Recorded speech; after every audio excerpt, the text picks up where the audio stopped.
on that note, hi, I'm Tom. No, we're not including that in this episode intro. What if every time you Tom, you Josh? Shut up. Hi, I'm Josh, and welcome to the Two Beer Queers. What a nice little break we had, eh? It's been a little break. Oh. We're not counting this as an official hiatus. It's not a because hiatus. Fuck everyone who's Shut counting. your butts. You know what? Sometimes I just need some sleep, and I got some good sleep. It was lovely. It was great sleep. Tom and I went to the beach with some of our friends, and it was... Ninky Minjaj. Oh, Ninky Minjaj. Let's go to the beach. It was amazing. I cannot tell you just how rejuvenated I am by a week of nothing. It was really great, and I honestly, I was originally kind of bummed out that I had to work throughout it. Right. But at the same time, it was very nice, because, everyone was kind of, late waking up anyways, so, I would get up early and work, and then... Usually by the time that I'd finished all my work for the day, everyone would be up, and so then we could get rocking and rolling, and it was very relaxing. Yeah, this was the first vacation I ever actually turned off my work notifications for. Oh, I remember being in London in 2018 and just sitting in a coffee shop and just responding to emails, which is it's nice to be needed, but also no. Yeah. I told myself that when I got back from vacation, I'm going to continue to build those boundaries. Because it's not worth grinding yourself into sawdust for the means of production. No. I mean, even creatively, it's you think about all the projects you take on. I don't know. You and I are both very creative people. We have a lot of different plates spinning in the air at any different time. And it's you just create a worse output when you constantly grind yourself. And I've really noticed that. The things that I make are worse if I'm not giving myself time to rest and recharge, breathe, think. All my good ideas come to me in the shower. So, or they Josh all come to me. does not shower. I don't if shower. He doesn't get time to. No, so. actually, very true though. I will go days without showering yes. when I just don't have convenient time for hygiene. Yeah, so it's been very nice to kind of decompress a little bit and think about just ourselves and self-care and... No, I didn't do any of that. Well, yeah, I was gonna say by self-care I do mean just inordinate amounts of alcohol, but... Oh yeah. And a hot tub. Actually, you know what? The hot tub was self-care. The hot tub was definitely self-care. Although it got to the point that it was self-boiling. I just became stew. Maybe that was a problem. I think I lost a lot of brain cells. But it's just... I got a random photo notification today that was hey, 1 year ago you took a sad little bike ride around Washington, D.C. because you were so desperate and lonely you had to get out of the apartment. And it's nice to be oh, look at me now. I'm doing things. I'm making plans. I'm a socialite. I think a year ago today I was taking my daily 7-mile walk because I was so bored in the house that I would just leave and walk for hours. You did walk forever. Oh my goodness. And that was before you had a dog too. Right? Well, that's the funny thing is that we got the dog and then I stopped walking. It's no, we're not doing this. This is over. Oh my gosh, I was in the photo from last year. I was wearing the mask that my mom made me. And I was number one, I'd forgotten that we went for a whole month and a half of that pandemic without knowing we had to wear masks. And then everyone was just making masks because there wasn't a mask surplus everywhere. So you got this old rinky-dinky, poorly sewn thing from your mom who hasn't sewed in 2 decades or more. Ugh, we had our masks made by sweet friend of the podcast, Carl. Oh, so yeah. We appreciate our masks. I just watched Carl's cat, who is Lucy, who is the cat that I fostered for the first time. And it was... amazing. It's that's so good. Yeah, I mean, okay, another pandemic thing because you get so lonely and stupid and mind numb that you're I need a living creature in my house. So we started fostering animals, and Lucy was the very first one. And I don't know, getting to see her after she's been in a loving home for half a year, she is healthy. She's put on weight. She's no longer shelter skinny. She's lovable. She's cuddly. It's it just feels so good to be the gateway for an animal to find a home. Truly, I know I sound like a Facebook post, but I was gonna say you sound like all my teachers that I'm friends with on Facebook that are it's just so lovely to see students thriving and doing well in their lives. Barf. Stop being inspired by your job. No one cares. Be dead like the rest of us. Beach was so lovely. And then I actually, did you know that I went to the beach again this weekend, Tom? I've heard something about you going to the beach. I did. I went to the beach again.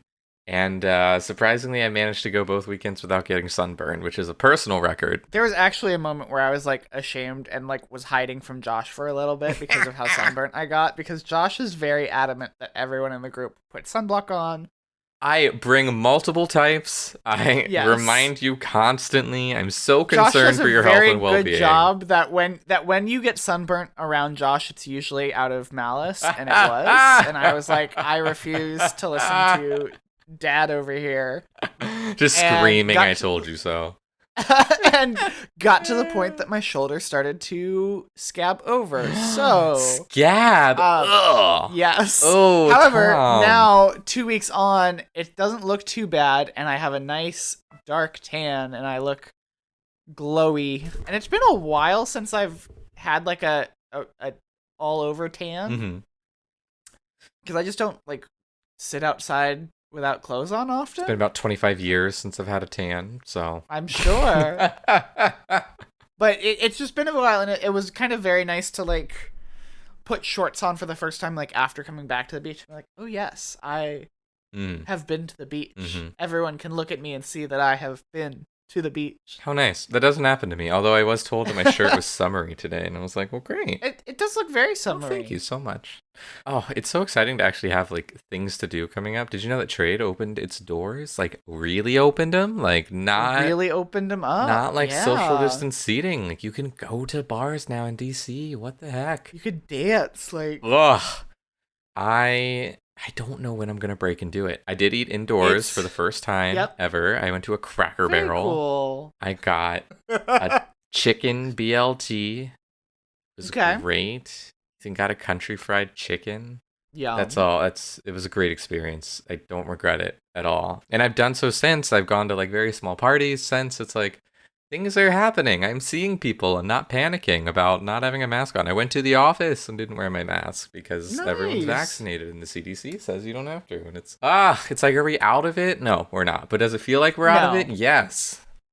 I finally, the other day I went to the gym and did my cardio without a mask on for the first time. Still kept it on while I was doing my weights and everything else, but like for the cardio, which is like kind of counterproductive because cardio is the thing that makes you huff and puff. Right. But, like, so much easier to breathe without a mask on, and like all the people who complain throughout the pandemic are bullshit because like just walking around, like you can breathe just fine in that, but when you're like running 6 miles, you're like it's a lot harder with a mask on. So I it was very nice to be able to do that. Lou and I went and had some nice College Park delicacies the other day at Buffalo Wild Wings. Oh my gosh, what a place. I love that, I assumed I would be going back to fine dining, and instead you and I have done Cracker Barrel and Buffalo Wild Wings. Lou and I did go to a very nice sushi ramen place last night in Silver Spring. Nice. After we helped our friend Jake move, we drove back and we're tired and exhausted, and we're like, we earned this. And then ate our weight in ramen and sushi. God, I'm jealous. It was so good. Summertime. It's upon us. I'm genuinely excited. You know what? I'm happy to be out. I don't know. There's still that like looming, overwhelming like virus anxiety. Yeah. But at the moment, my brain is like, we can just forget about it. And that feels good.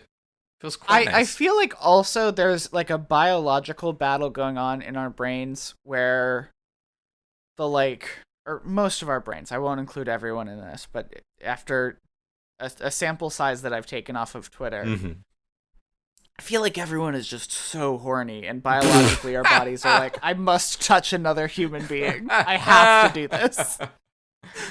And so the battle between horny versus fatality is looming. I haven't been horny in approximately 10 years, so could not agree. Not relatable content. You're not the 17-year cicadas coming out. But one of my good friends did tweet. Oh, and a fan of podcast, Cal, tweeted that nature's healing. Men are touching me and groping me in bars again. I saw that. I was like, it's just like, we really are back, aren't we? We were the virus, weren't we? Oh, dear God. I don't know when. Okay.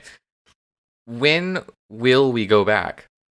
Like, should I just do it this weekend? Should I just bust it out? Just lose my mind on a dance floor somewhere? Maybe. I feel like, especially this weekend too, with it being Memorial Day weekend, like it's gonna be.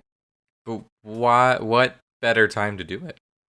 I know, right? Like that's the question: is do you go all out and just like get absolutely so messy on the very first time, or do you ease yourself in? Is it a cold pool? Do you jump in head first, or do you dip a toe? I will say I don't think I have a choice because I do think like one external drink, I'll call it, like one that I've not made for myself, is gonna absolutely wreck my body. Fair. Yeah, R.I.P. to every trash can in the vicinity. No, I think what's jumping into the deep end is actually going to a bar, mask off inside. That will feel just so strange. I don't know, maybe I do it. You know what else too? I am seeing a lot of drag performers get booked, and by God, I feel like everyone's forgotten about me. So I just want to put it out right now. Ruth Allen Ginsburg is marginally available. There are select windows in which I have free time. And yeah, please book me. You can only book Ruth if you provide one of those shitty, cheap plastic face shields. You know what I'm going to start doing? I'm going to start wearing those, but just ironically. Yep. Like, no, it's fashion. I'm so excited for the ironic post-COVID culture that develops out of this. It's like, ooh, I didn't get vaccinated. Oh my God. All right, you ready to get into this? Oh, I have been waiting for this episode. 15 minutes. Tom, I've always got meat. Grab your favorite meat. And, grab your meat. Grab your meat. And come meet us at the meat. Oh, go drink your meat. And we'll be podcast.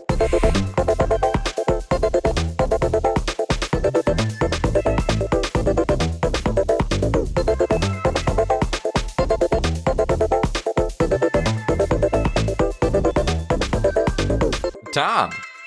That's me, Joshua. I have a proposition for you. Ooh, I like how you said my name. Me. You know what I want to do? Okay, I have two propositions for you. Number one, again, I want to give you auto-tune. Just for everything you say in this podcast. I just think it'd be a lot better if T-Pain was my podcast host. Number two, I want to begin a series I'm calling Your Frey Moments. Okay. And that's when you do something absolutely fucked up, and in the soundtrack of your life you hear, and you begin to wonder why you came, where did I go wrong? Okay, I love it. So do you have a prime example? I do have a prime example. Scrolling through your phone to show somebody all of your beach photos, and then realizing you just scrolled past all the nudes you took at the beach. Where did I go wrong? I lost a friend. Yeah. I feel like there's just a lot of times in my life when all of a sudden I can just hear that little Frey voice in the back of my head. Anyways, if you do ever have a Frey moment, Tom, I'd love to hear it on the podcast. Likewise to our guests. Absolutely. If you ever have a Frey moment, please just send them my way. I want to read them. Do you know how many podcasts are just people reading r/relationships? Like, yeah, it's free content. Send us your lies and we'll read them and we'll say funny things about it. In the world of queer news, we actually have a lot of stuff going on. There's so much that's gone on. I know. I'd like to start first and foremost by welcoming and congratulating. I guess I can't welcome because they have actually been part of the queer community for a while. But I'd like to congratulate Demi Lovato on coming out as non-binary. How awesome was that? It was really cool to see. And I think what's really cool about this too is that for so many people, there's going to be this like unknown element to a non-binary identity. Right. And we've seen a lot of celebrities and well-known people start to come out with it.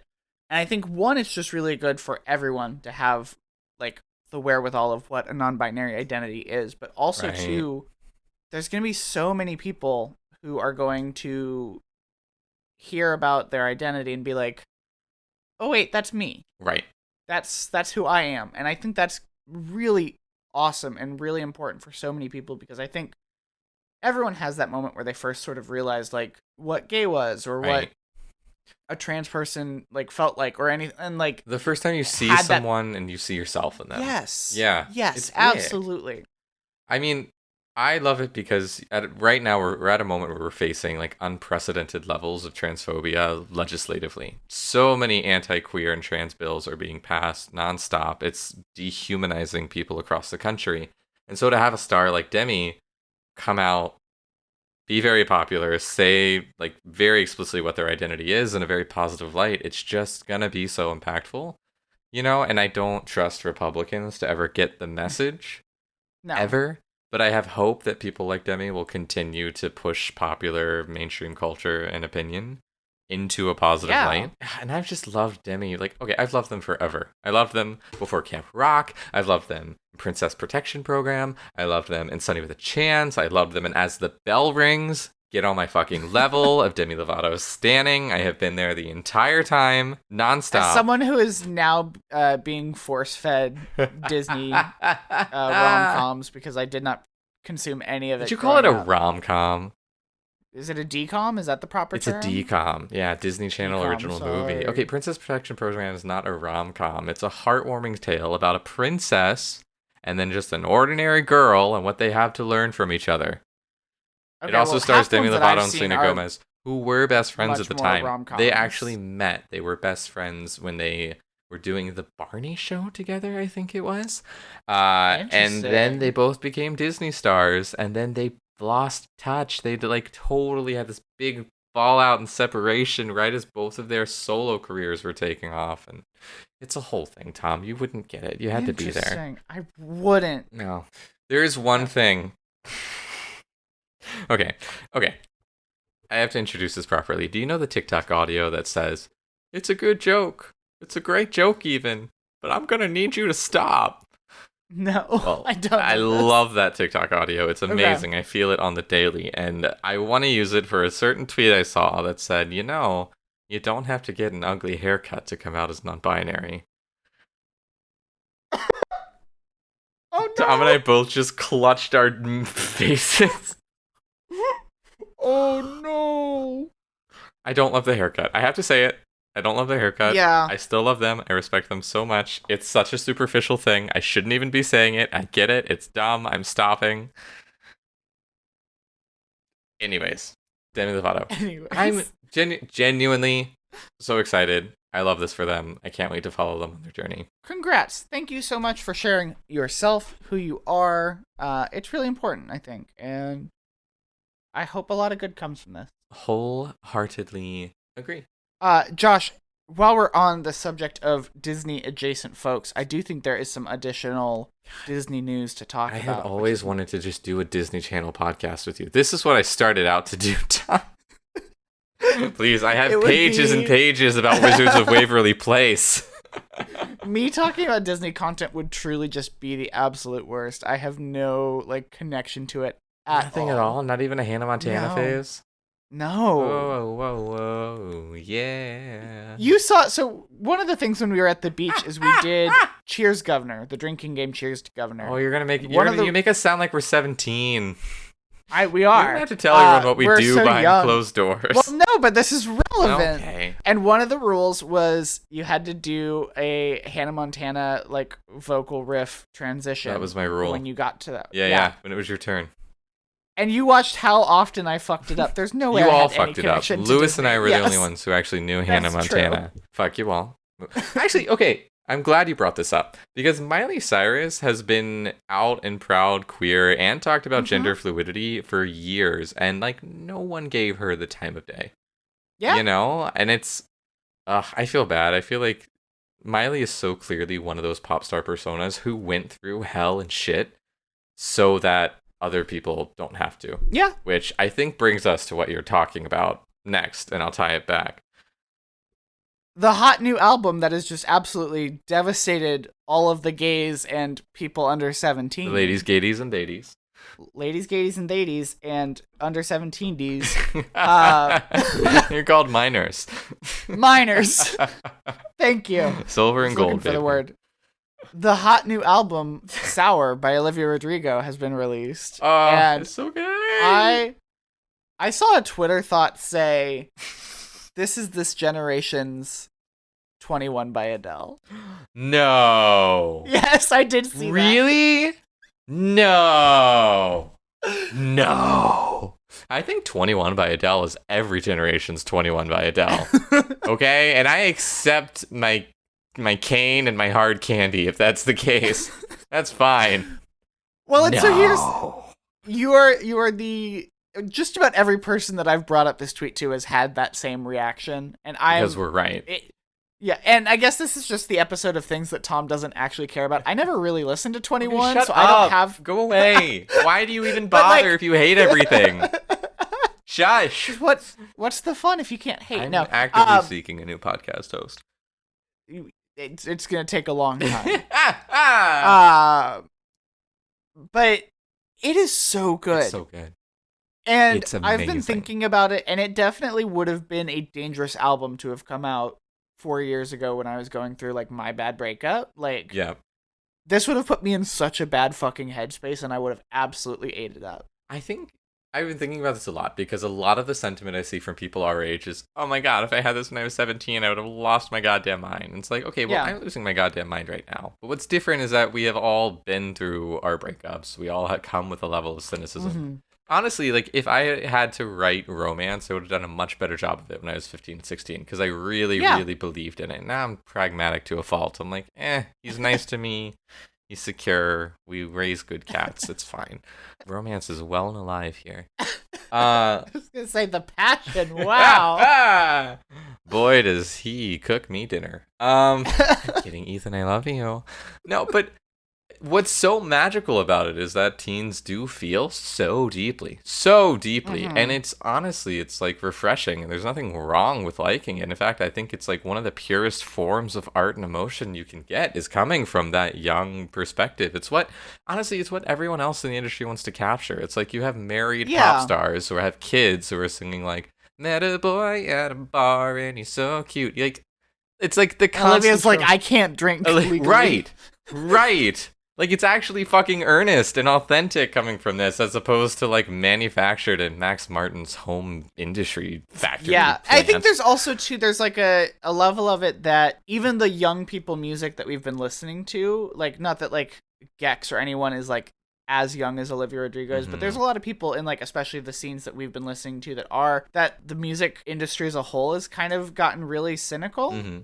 That, like, you can't, like, even the love songs that, like, Gex has written, or, like, things about breakups are much more like, I don't want to pick up my phone because it gives me anxiety when you call, versus, like... Versus Olivia's like, fuck you, fuck your new girlfriend, fuck your house, fuck you.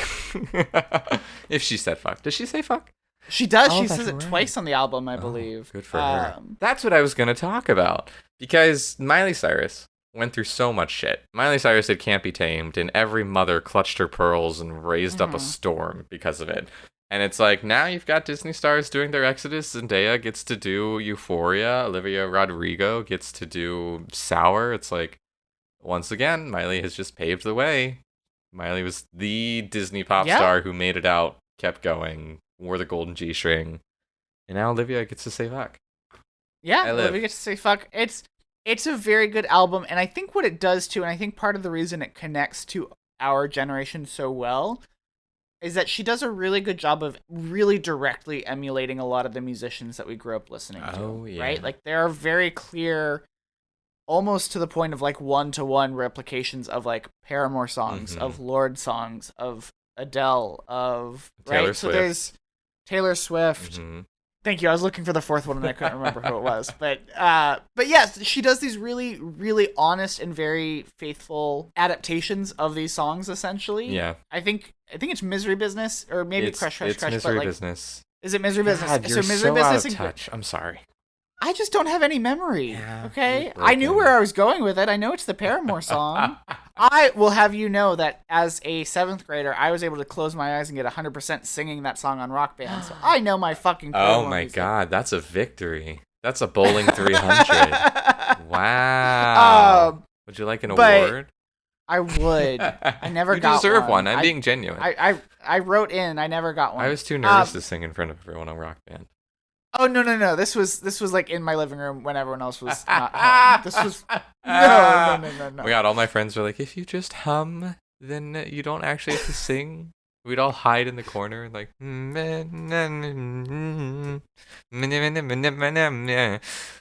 now, as we've talked about, we got a karaoke, and you're thriving. I lose my goddamn mind. God, I want to do karaoke again. Put it on the list.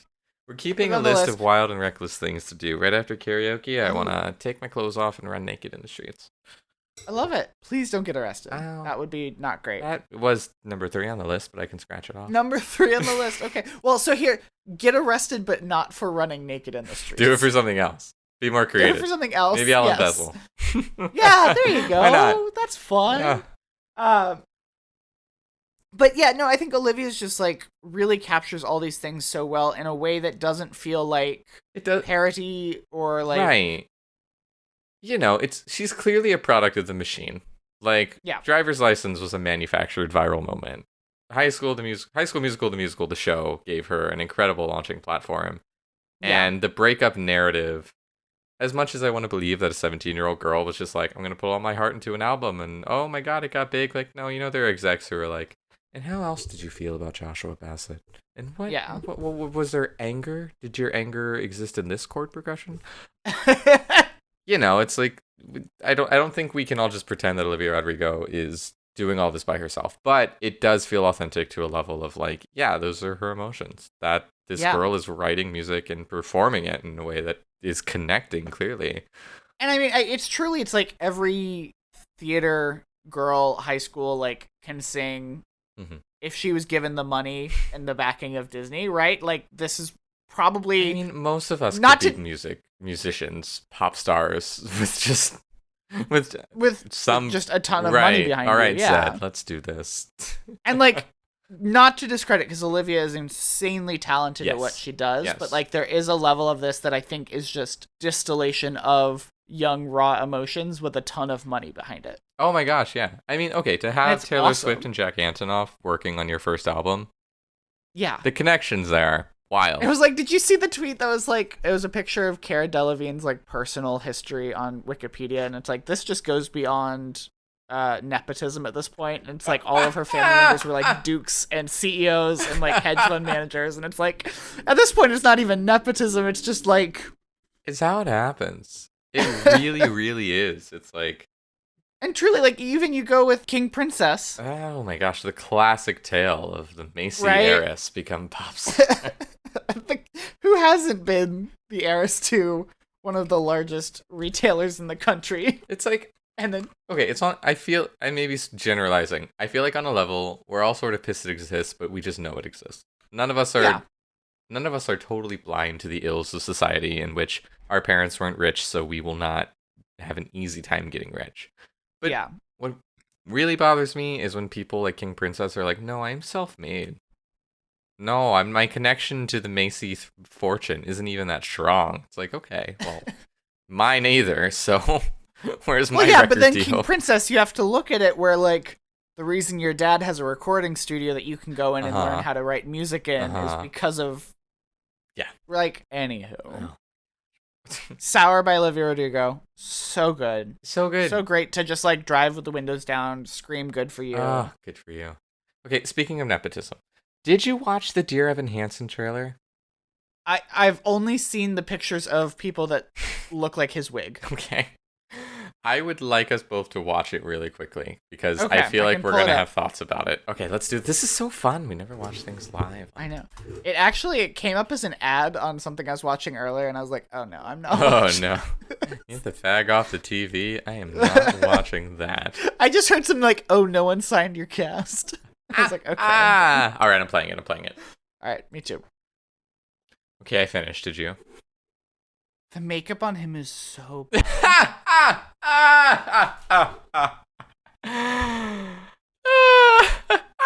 It's just like, and also like, okay, so here okay, so we're back. We just watched the Dear Evan Hansen trailer. This just feels like everything I dislike about musicals. Oh my god. I'm not. So wait, okay, wait. Have you seen the show? You may proceed. Have you seen the musical? Never. Okay. I actually didn't know anything about the musical, so that's. I just assumed it was a gay kid, and it was a musical about a gay kid, which seemed pretty. He's not gay. He's not gay. There's like weird like. Are you sure? Are you sure he's not gay? Hold on. No. Hold. Wait. Are you being serious here, Josh? I just. Okay, so that's the whole thing. Is that the kid who kills himself, I think, is gay, and Evan Hansen is not, but goes along with the bit that they were a thing to like make everyone else happy. But he is straight and trying to get with the other girl. No. There's literally like a line in the like quote suicide note that's like, "Oh, this girl's so pretty," and the girl's like, "Why would he say that?" And he's like, "I wrote that," but like, yeah, like this is just like it's like a weird suicide it doesn't seem like it's glorifying suicide, but it's this weird kid like getting high off of someone he met killing themselves, and it's just like, what?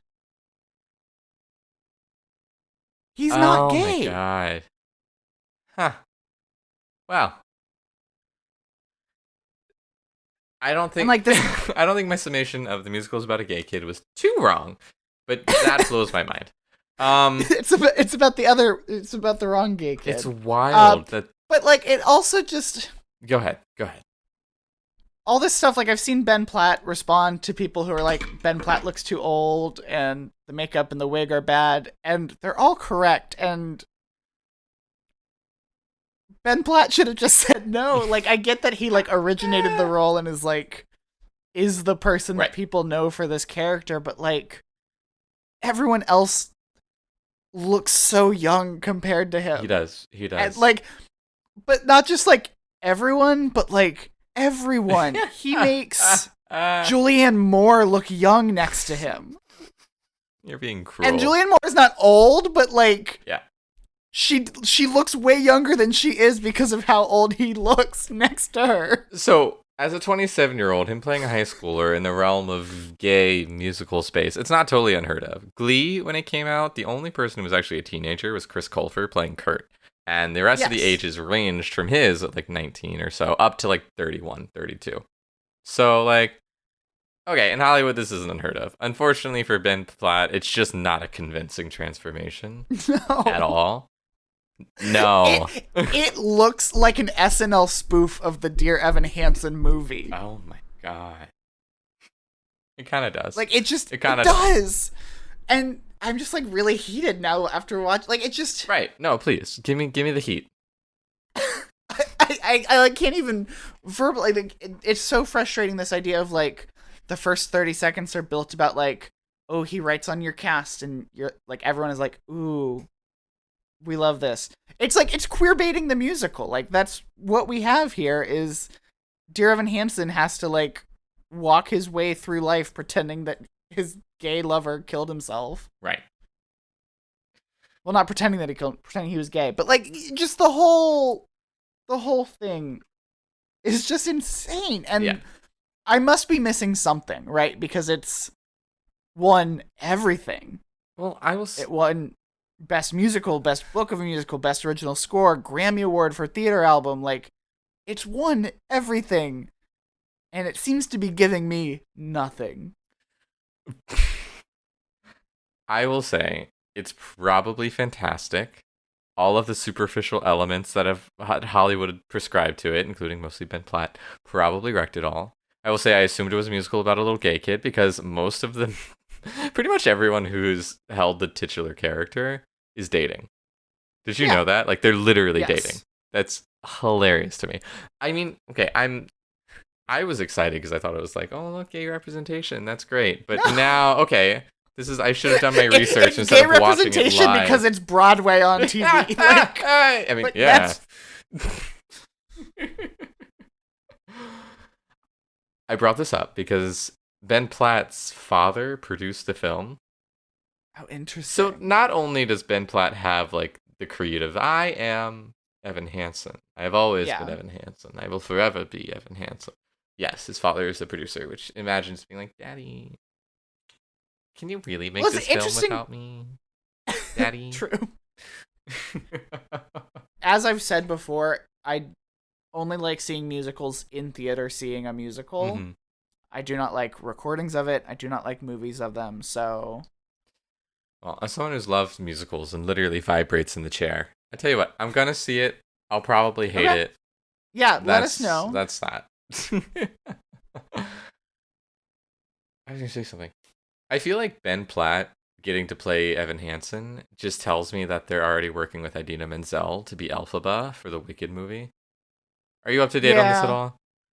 No, I've seen that there's one coming. There is definitely one coming, but it was there was like a tweet from the official Wicked account that was like, the movie will be launching in something of 2020, and it hasn't happened, clearly. It is now 2021, and they're still in cast speculation. I think the biggest hurdle they have right now is either Idina Menzel or Lea Michele are clutching that role so tight that it can't escape. Okay. But yeah, now seeing what they've done with this, I feel like they are just going to give Idina Menzel free reign. Say go for it. Have fun. Enjoy yourself. Who was he in Book of Mormon? Elder Cunningham. Okay. He was one of the leads in Book of Mormon, was he not? Yeah, he was Elder Cunningham for the Chicago production, and then on Broadway as well, yeah. Another musical I haven't seen. I've actually seen that one. Wow. I have. My mom is a bigger South Park fan than I am, which is a weird addition to my canon. And so she loves it and has taken us to see it. I'm really gooped now. I'm on Ben Platt's Wikipedia page, and in 2017, him being included on the Time 100 list of most influential people in the world. Ben Platt? Yes. Really? I'm confused about the whole thing. Wow. Well. Because he really, truthfully, I had not heard his name until the wig thing came out with this trailer. Dumb. You know what? Good for you, Ben Platt. I hold no grudges. I think it's amazing. Wait, okay, now I'm also looking at his dad. One, he's from Pikesville, Maryland. Oh. Or his dad is, at least. He's produced 3 films, which are Bridge of Spies, The Trial of Chicago 7, and La La Land. Oh, maybe the nepotism was Ben Platt being like, my dad's gonna work on this, actually. Or I'm not doing it. And they were like, well, we can't not have Ben Platt. It was reverse nepotism, where it was like... Oh, weird. Oh my gosh. Okay. Good for Ben. Good for Ben. I'm happy. That was a journey. I'm glad we did that together.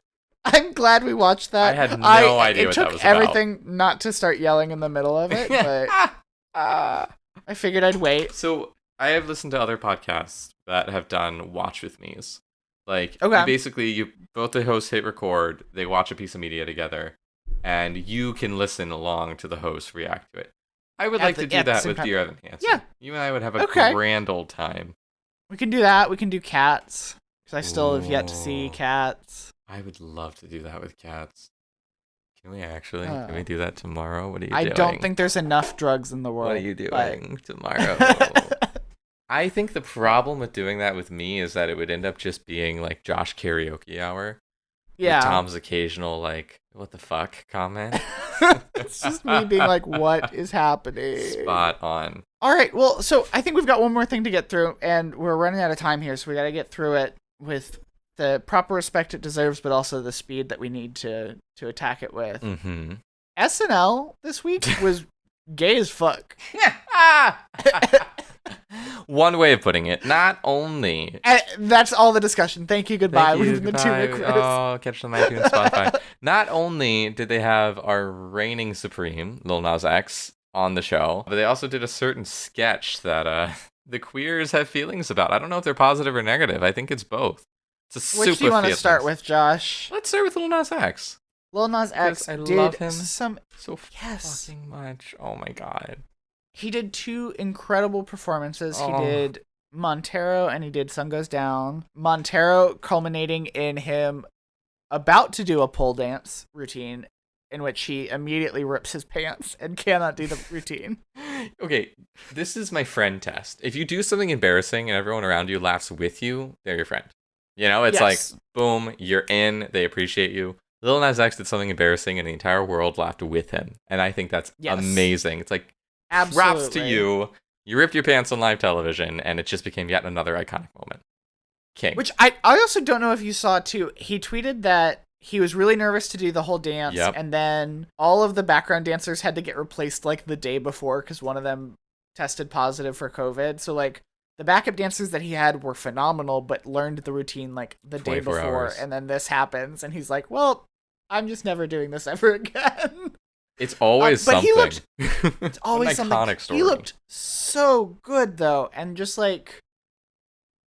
I remember back when Old Town Road first came out, and, like, the first, like, trickles of performances from him were coming out that were like, okay, this is cool, but like, does he have the substance to like exist longer than Old Town Road? And I'm so glad to see that, like, yes, absolutely. I'm so glad to see that his performances do back that up because they just look so fun. Yeah. They're so fun. He has an eye to it that is so great. And I think we've talked about this already, so I'll keep it short. He's not keeping himself bound by what masculine pop stars have to do. He is embracing femininity, and by that I mean he's embracing what the industry allows and expects of feminine artists. And I think he's doing amazing. The visuals, the dancing, sexuality, the hygiene. So good. Think about this. He's a male pop star with good hygiene. I appreciate that. Love it. So yes, Lil Nas X, King Love. Another king we love, Bowen Yang, was part of a sketch about Pride on SNL. I don't know how that one went over. Yeah, it's this song that like mixes with like Holiday and a Charlie XCX number about like how excited the gays are to be going back to Pride after the year that was. And there's a lot of really funny moments. I think maybe one of the highlights for me is Bowen Yang talking about the fact that his crush won't flirt with him. Yep. And I think it's Anya Taylor-Joy, but it may be Kate McKinnon, goes, "Don't worry about it. You're funny." And Bowen Yang cries and he goes, "I don't want to be funny. I want to be hot." It's true. Hot people don't have to be funny. So true. And then they just make the same dumb, stupid jokes over and over again. No, it was okay. But it's not bad. Here's what I like about it. SNL now has enough queer cast members that they can do that and they can feel authentic. And that's awesome. I love that Bowen Yang and Kate McKinnon, etc., et al., are given space and room to like, okay, no, this is going to be the queer sketch. And it was great. Yeah. I didn't like the content. I'm going to be quite honest. No, it's just a little dull. Okay, SNL is like almost there all the time. It's like production value, but no substance. Like an Old Navy commercial for Pride. Yes. Right? Like if that, like it, you could tell that they kind of wanted to get not dirtier, but just like more gritty with it. Right. And that's saying something, being that Lil Nas X comes in at the bridge and talks about posting hole on name, posting hole on close friends. Lil Nas X was the best part of that sketch. Hysterical. Yes. No, it's very good. The only good part of it. But I mean, it feels like it's a very sanitized Pride, even that they're like highlighting the negatives where they're like, this couple who moved in together way too soon in the middle of the pandemic are going to break up and fight, and like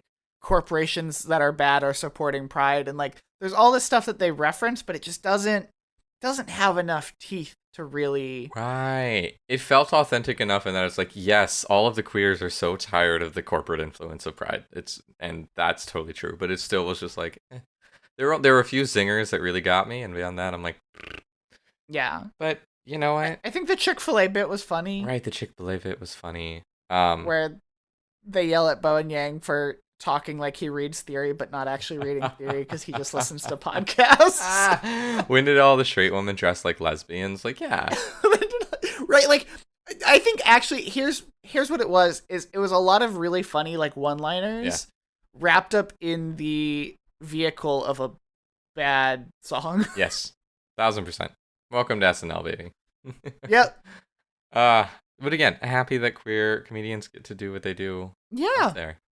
Love that for them. Also, it reminds me the Pride's coming up. Oh my God. I'm not ready. I'm not. Do you know I have 2 Pride events things coming up? So proud of you. Number 1, I am actually doing another Smithsonian drag reading story hour. Can you believe that? I can't. So cool. On June 5th, if you want to register and attend, maybe you have young ones in your life. Maybe you are a young one. Maybe you just want to hear my reading voice. I will be reading 3 stories, actually. For the youths in full drag. You'll get to see Ruth all dolled up again. I actually haven't done drag in so long. It's going to be weird. I'm going to forget everything. Like, my contour looks terrible. I haven't baked. I'm doing that, and then I'm also doing a gig that I'm learning more details on, so I'm gonna hold it. But it's gonna be a really fun, like, musical performance with Ruth. I'm quite excited. So expect to hear more about that. I'm so excited. Should we wrap this thingy up and then get on our merry way? Get the fuck out of here. All right, you've been listening to the Two Beer Queers. New episodes come out mostly every other week. Yeah. So you can find us on iTunes, Spotify, Google Play, or in your nightmares. In your dreams of hell. You can find us on Twitter at @2beerqueers, on Instagram, all spelled out at @2beerqueers. You can reach us at @2beerqueers@gmail.com. You can review us on iTunes. We love it. You can tell your friends. We love it even more. And if you really want to, you could go paint a pretty picture. Nothing is stopping you. Nothing is stopping you from going out to the Born This Way road mural and just adding at @2beerqueers at the bottom of it. That's also true. Nothing is stopping you from finding wet cement and writing at @2beerqueers in it. I don't have nearly enough permanent cement reminders of myself, so please, please go at us in there. Nothing's stopping you. Who's gonna know? No one's gonna know. We won't tell on you, promise. All right. Thank you all so much. We love you, and goodbye. Bye.